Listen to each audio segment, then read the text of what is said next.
bismillaahi raxmaani raxiim duhur wanaagsan dhegaystayaal qodobada wararka duurnimada shabeelle aysa waxaa ka mid ah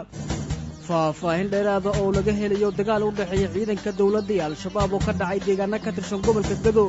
ciidan ka wadarsan dowladda soomaaliya oo ku dagaalamay xaafad ka tirsan muqdisho maamulka gobolka hiiraan oo sheegay inay sii kordheen fatahaadda webiga shabeelle uu ka sameynayo deegaano ka tirsan gobolka hiiraan odayaasha dhaqanka midnimada beelaha hawiye oo ku baaqay in si degdega loogu gurmado dadkii ay saameeyeen fatahaadda webiga shabeelle ee deegaano ka tirsan gobolka hiiraan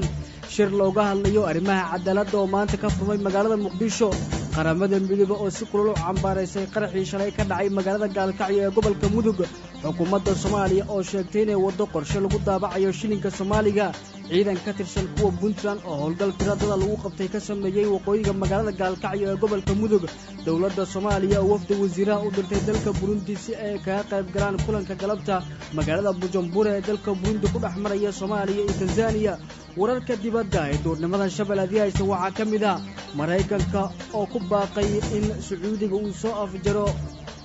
cunaqabataynta uu saaray dalka qatar iyo weerar dad ay ku dhinteen oo ka dhacay dalka maali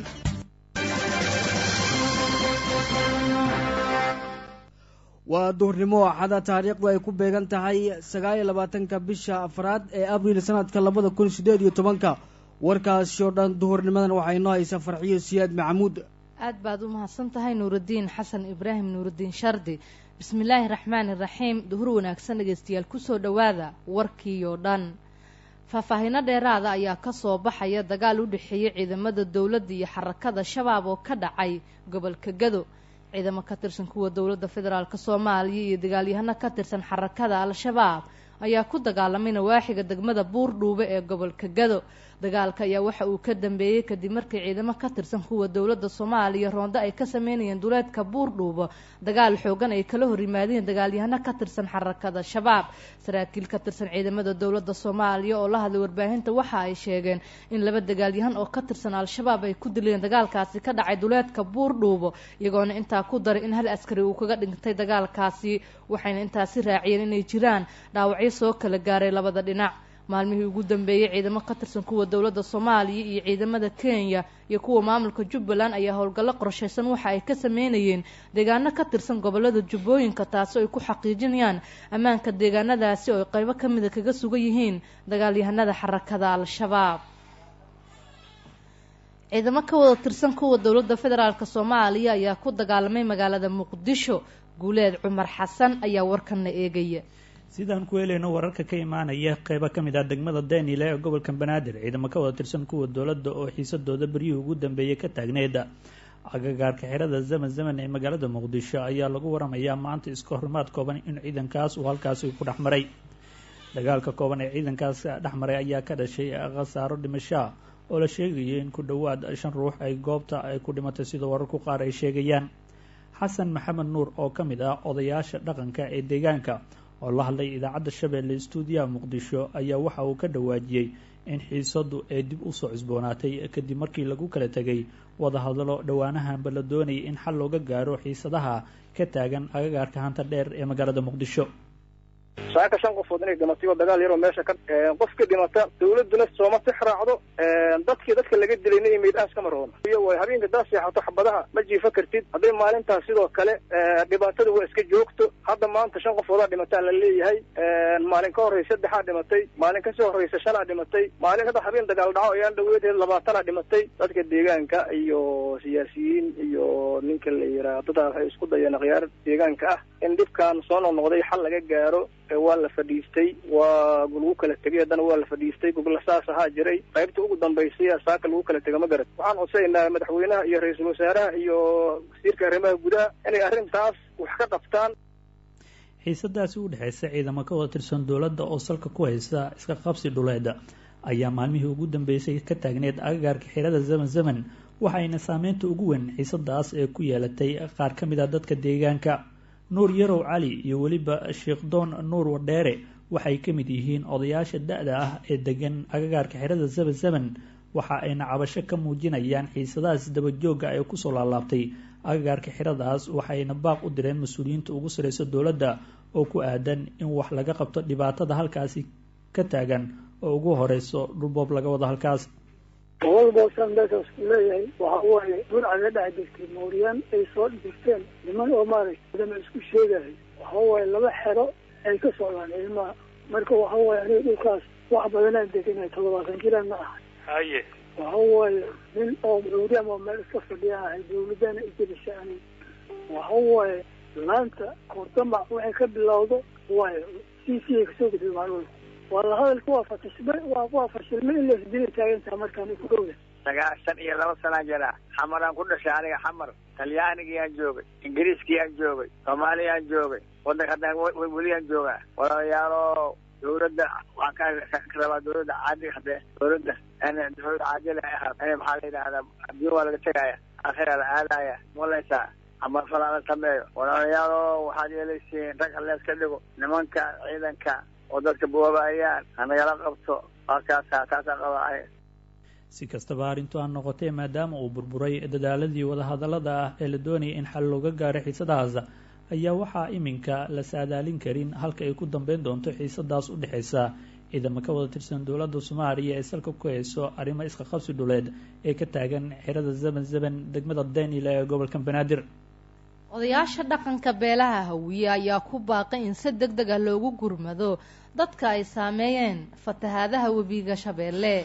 Nuruddin Xasan Ibraahim Shardi ayaa warkan faahfaahinaya. gudoomiyaha odayaasha dhaqanka midnimada beelaha Hawiye nabadoon Maxamed Xasan Xaad oo la hadlay idaacadda Shabeelle ee Muqdisho ayaa ka hadlay fatahaada ka dhacday deegaano ka tirsan gobolka Hiiraan taasi oo inta badan xaafado ka tirsan magaalada Beledweyne ee gobolka Hiiraan dadkii ku dhaqnaa ay ka barakaceen isla markaana u barakaceen duleedka magaalada Beledweyne ee gobolka Hiiraan. nabadoon Maxamed Xasan Xaad ayaa cod dheer ugu baaqay bulshada Soomaaliyeed in si degdeg ah loogu gurmado dadkii ay saameeyeen fatahaada ku dhufatay deegaano ka tirsan gobolka Hiiraan isagoona sheegay in dawlad kaliya aan lagu haleyn dadkaasi ay saameeyeen fatahaada webiga Shabeelle ee intooda badan dadka ay kaga barakaceen xaafado ka tirsan magaalada Beledweyne ee gobolka Hiiraan. waxaan ugu baaqay ganacsatada iyo sidoo kale ummadda Soomaaliyeed in si degdeg ah lagu gurmado dadkaasi saameynta xoogan ay ku yeesheen fatahaada webiga Shabeelle. u tacsiyeeyo masiibada ka dhacday gobolka Hiiraan qaasatan magaalada Beledweyne ee ka soo gaartay fatahaada webiga. marka adeer waxaan leeyahay dadka meeshaas mushkiladu ku qabsatay hadda waxay dhantana Allah u naxariisto waxa dhib qaba Allah shaafiyo hantida ku burburtay oo faraha badanna ilaahay maaragtay meel kale ha ka siiyo. marka mushkiladaas aan rabaa inaan ka tacsiyeeyo. intaas kadib waxaan rabaa inaan ummadda Soomaaliyeed aan ugu baaqo inay maaragtay mushkiladaas loo gurmado oo aan loo aabay yeelin oo dawlad kaliya lagu haleyn oo cid la isleeyahay walaxay la haysataa aan lagu haleyn. dadka Soomaaliyeed ilaahay wax siiyay waa inay mas'uuliyadaas ay qaadaan oo gurmad aan kala harnayn la sameeyo. dadkaas haddii Soomaaliyeed oo walaalaheena oo mushkiladu ku habsatay oo masiibadaas dabiiciga ay meeshaas ku heshay oo maantay meel walba dhibka iyo culaysku ay ka haystaan waxaan rabnaa in maaragtay loo gurmado si aan kala har lahayn. ummadda Soomaaliyeed waxa gudaha jooga iyo waxa dibadda jooga intaba intaasaan rabnaa inaan maaragtay aan ka hadalno. dawladda Soomaaliyeedna haddii waxay ila tahay deegaano ka tirsan gobolka Hiiraan waxaa ku fatahay webiga Shabeelle taasi oo sababtay in dadkii ku dhaqnaa xaafado ka tirsan magaalada Beledweyne iyo sidoo kale deegaano u dhow magaalada Beledweyne ay ka barakacaan magaaladaasi Beledweyne ee gobolka Hiiraan kadib markii fatahaad xoogan uu sameeyay dhawaan webiga Shabeelle iyadoo dadka qaarkood ay la soo dirseen dhibaatooyin xoogan kuwaas oo ku sugan duleedka magaalada Beledweyne ee gobolka Hiiraan. dhinaca kalena maamulka gobolka Hiiraan ayaa sheegay inay sii kordhayaan fatahaadaha uu sameynayo webiga Shabeelle. mar kale Guuleed Cumar Xasan ayaa eegaya. Sheekh Xuseen Ismaan Cali gudoomiyaha dhanka arrimaha bulshada gobolka Hiiraan oo la hadlayay idaacadda Shabeelle stuudiyaha Muqdisho ayaa waxa uu ka dhawaajiyay inay marba marka ka dambeysay ay sii saacideyso fatahaada uu sameynayo webiga Shabeelle isla marhaantan uu ka geysanayo qaybo ka mid ah magaalada Beledweyne iyo hareeraheeda. waxa uu tilmaamay gudoomiyaha dhanka arrimaha bulshada goobo aan looga barin in webiga markuu fataho ay gaaraan biyaha in haatan webigu uu gaarayo. tusaale waxa uu soo qaatay goobo kolkii hore dadku ay ku barakici jireen oo uu sheegay inay iminka webiga biyihiisu ay gaareen. isagoo hadalkiisa sii wata ayaa waxa uu sheekh xuseen cismaan cali dhanka kala tilmaamay in xaaladda ugu adag haatan ka taagan gobolka aysan ahayn in dadkaas gurmad raashiin waxyaabo loo fidiyo laakiin ay tahay in lasoo badbaadiyo shacab oo uu sheegay inay ku go-doonsan yihiin qaybo ka mid ah duleedka magaalada beledweyne iyo gudaha magaaladaasi waxa uu tilmaamay inay adag tahay dadkaas in loo gurmado waxa uuna intaasi ku daray in arrinkaas maamulka gobolka hiiraan iyo hirshabeelle ay ka weyn tahay dowladduna loo baahan yahay in dadkaas qorshooyin lagu badbaadin lahaa ay la timaado ugu dambeyn sheekh xuseen cismaan cali ayaa baaq u diray mas-uuliyiinta ugu sarraysa dowladda qaybaha kala duwan ee bulshada iyo hay-adaha caalamiga taa oo ku aadan in si deg deg ah loogu soo gurmado shacabka soomaaliyeed ee ku dhibaataysan gobolka hiiraan. habeen kasta maalin kasta oo maalinta ka dambayso waxaad arkaynaa biyihii meeshay dugay inay kasii sarabarayaan. hadda xalay waxaana soo gaartay oo aan aragnay oo dadkii ayna soo gaarsiiyeen oo anagana aan ka war helnay meel la yidhaahdo xaafadda buunduweyn, meel buula yacquub yidhahdo xaafadda buunduweyn ka tirsan xalay oo meeshaasoo dad yacni aan weli cararin oon bixin oo isdhahayay meel taagaa saarantiin oo aanan ugu aqoonin meelaha biyaha galana aan ugu aqoonin ayaa xalay biyihii soo galeen oo ayagana hadda meesheedan ay kasii cararin meel kaloo haddan ugu sii dhawa ay sii aadeen. marka haddee xaaladda beledweyne marka xaalad laga sheekey kara ma aha. hadda haddaad badaxmarto meeshii shay ay joogeen dilibka kuu joogeen waa kasii saramaraysa waa dareemaysaa. hadda aan kula hadlayo waxaan joogaa hotel madiina hortiisa aan joogaa biyaha ii dhow dadkiibaa ii muuqdo marka waxa waaye waa habta haweenka ma socon karaan hadda waa biyaha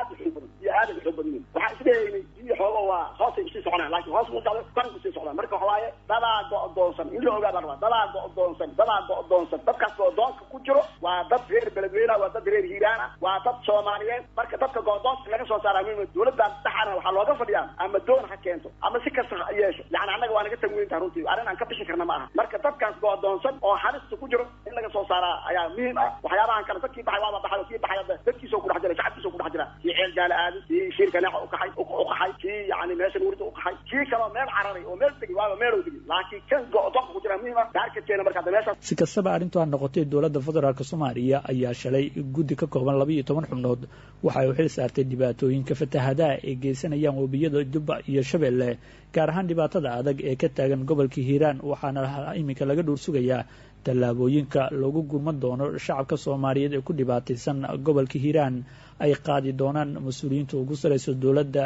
iyo hay-adaha caalamiga. qaramada midoobey ayaa cambaareysay qarixii shalay ka dhacay magaalada gaalkacyo ee xarunta gobolka mudug. xasan kaafi xuseen axmed ayaa warkan faahfaahinaya. howlgalka qaramada midoobay ee soomaaliya ayaa si kulul u cambaariyey qaraxii shalay ka dhacay magaalada gaalkacyo ee xarunta gobolka mudug. ergeyga gaarka ah ee qaramada midoobay u qaabilsan soomaaliya ambasador michael kitin ayaa sheegay in qaraxa uu ahay mid la doonayey in lagu carqaladeeyo nabadeynta iyo dib u heshiisiinta ka bilaabatay magaalada gaalkacyo. master kitin ayaa ugu baaqay mas-uuliyiinta iyo shacabka reer gaalkacyood inay isku gacan siiyaan ka shaqaynta nabadda iyo dib u heshiisiinta islamarkaana aysan ku niyadjebin weerarada caynkana oo uu sheegay in la doonayo in lagu baabi'iyo rajadooda mustaqbalka. sidoo kale waxa uu tacsi u diray qaraabadii iyo eheladii ay dadkoodu ku geeriyoodeen qaraxaasi isagoo kuwii ku dhaawacmayna caafimaad u rajeeyey. shalay ayay ahayd markii qarax ismiidaamin ah ayuu ka dhacay goob maqaayada oo ku taalla magaalada gaalkacyo ee xarunta mudug halkaa uu ku geeriyooday taliyihii ciidamada isku dhafka ahaa ee magaaladaasi iyo askar kale iyadoona ay xusud mudan tahay in xarakada al-shabaab ay sheegteen mas-uuliyadda qaraxaasi. shir looga hadlayo arrimaha cadaaladda ayaa maanta waxa uu ka furmay caasimadda dalka ee muqdisho iyadoo dowladda federaalk soomaaliyana wafdi wasiiraha u dirtay dalka burundi gaar ahaan magaalada bujumbura ee dalkaasi oo kulan kubadda cagta uu ku dhex mari doono xulalka soomaaliya iyo dalkaasi. haddaba waraysi arrintaasi ku saabsan waxaa stuudiyaha igula sugan nuurudiin shardi. nuur waxaad ka warantaa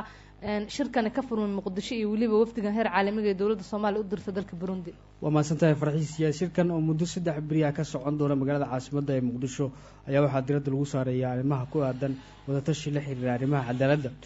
shirkan waxaa soo qaban qaadisay wasaaradda cadaaladda waxaa ka qaybgelaya xubnaha kala duwan ee wasiirada cadaaladda ee dowlad goboleedyada dalka iyo sidoo kale qeybaha kala duwan ee bulshada iyo sidoo kale xubno ka socda beesha caalamka. shirkan waxaa ka hadlay mas-uuliyiin kala duwan oo uu ka mid yahay islamarkaana furitaanka shirkaasi uu ka mid ahaa abukaate maxamed khaliif faarax sadiiq xarago oo ah la taliyaha sare ee dhinaca